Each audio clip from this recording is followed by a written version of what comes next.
Salut, bonjour à tous les abonnés, bonjour à tous les passionnés d'informatique.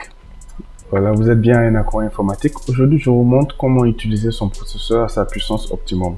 Ça n'a rien à voir avec l'overclocking, je vous rappelle. La preuve en est, j'ai un processeur ici qui n'est pas overclockable. Il s'agit du Intel Core i7 11700. Voilà, c'est la version non overclockable. Donc, il y a un TDP de 65 watts, comme marqué ici. Si on va même sur le site du constructeur, voilà, Intel Core i7 11700.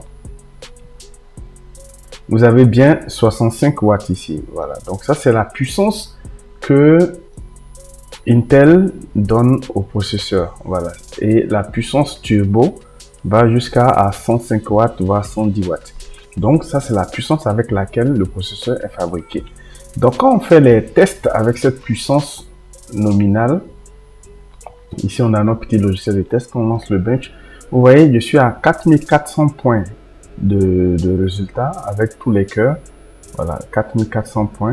Vous voyez, voilà, 4300, on est même à 4300 points. Voilà. Donc, pourquoi c'est à ce point-là? Pourquoi on n'a que 4300? Parce que le processeur est bridé. Voilà. Je rappelle, ce n'est pas de l'overclocking, mais seulement Intel donne cette valeur par défaut à son processeur. Mais sinon, ce processeur, normalement, monte à 160 watts. Voilà. Mais pour l'instant, on va faire un test, comme vous avez vu ici. On a 4000 points sur ce logiciel de test. Alors, je fais une petite vidéo ici avec mon logiciel de montage vidéo préféré. Donc, vous pouvez utiliser votre logiciel, n'importe quel logiciel. Donc, on va faire un test. Donc, je rappelle, la puissance du processeur ici est à 65 watts, comme le dit Intel. Voilà, c'est sa puissance à la fabrication, puissance d'usine, puissance d'utilisation normale, et 105 watts en turbo. Donc, on va faire le rendu de cette petite vidéo. On va prendre notre chronomètre et on va chronométrer tout simplement ce rendu, voir combien de temps ce rendu met. Donc je lance 5, 4, 3, 2, 1, go. Voilà, donc mon rendu est lancé avec mon chronomètre également. Donc pendant ce temps, on vérifie les valeurs. Donc vous voyez ici, ce graphique montre l'utilisation. On regarde ici sur la gauche, voilà, voici les chiffres qui sont là. Donc voilà, le graphique ici montre l'utilisation. Donc vous voyez, le processeur est utilisé à 90%, 96% avec une température de 68-70 et un TDP de 64. Voilà, vous voyez, donc le TDP varie. Là on est monté jusqu'à 106 watts. Donc vous voyez, voilà, 65 watts par ici, 106 watts là. Voilà, donc ça c'est la variation du TDP.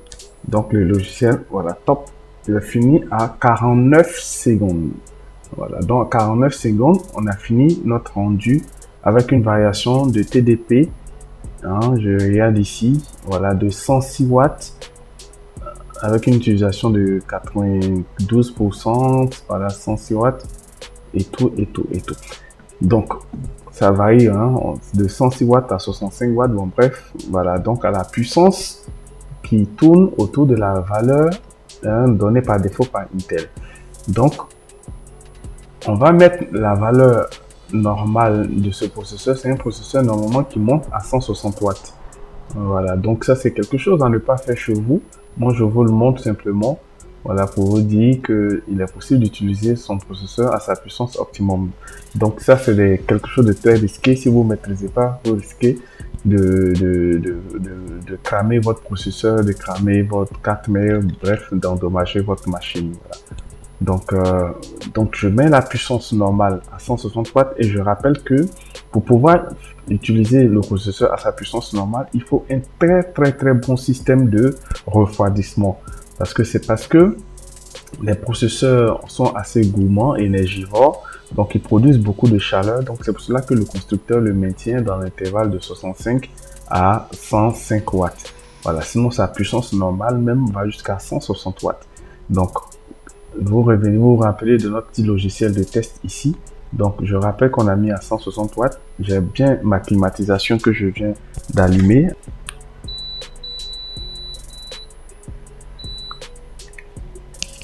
Voilà, je vérifie que ma climatisation effectivement est en marche avec le vent qui va tout droit sur mon unité centrale pour que il y ait de l'air frais. Donc, je rappelle que c'est complètement inutile d'utiliser un ventilateur parce que le ventilateur vous ramène l'air chaud dans le boîtier et c'est inutile. Mais par contre, quand vous avez le climatiseur, c'est de l'air frais qui est ramené dans le boîtier, donc ça permet de refroidir. Donc, parce que à 160 watts, il y a des processeurs qui vont jusqu'à 200 watts, 180, 250 watts même de TDP. Donc, si vous avez un processeur comme le mien de 160 watts, il faut déjà avoir une très bonne climatisation et un très bon système de refroidissement. Donc, tout à l'heure, avec 65 watts et 105 watts en maximum, on était à 4300. Voilà. Donc, quand je lance maintenant ce test avec 160 watts, vous voyez, on est carrément à 5800.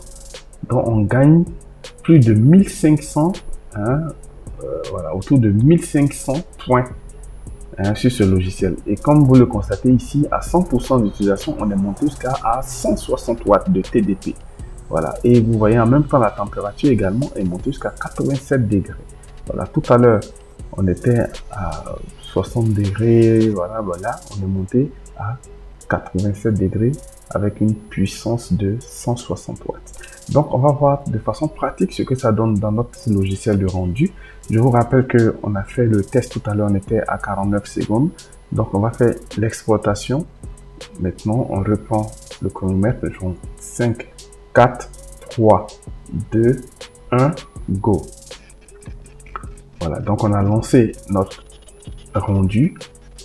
Pour rappel, on est maintenant à 160 watts. Donc, on regarde, on voit effectivement que le processeur est monté jusqu'à 140 watts, 138 watts. Voilà, on regarde sur la gauche ici. Hein.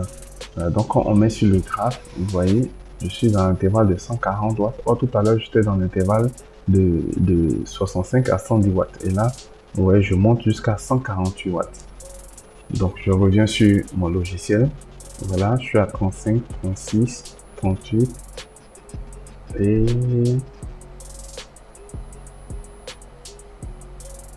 top, voilà. Donc, je suis à 45 secondes de rendu avec une puissance de 160 watts. Voilà, donc vous voyez que je gagne du temps et parce que j'utilise mon processeur à sa puissance optimum.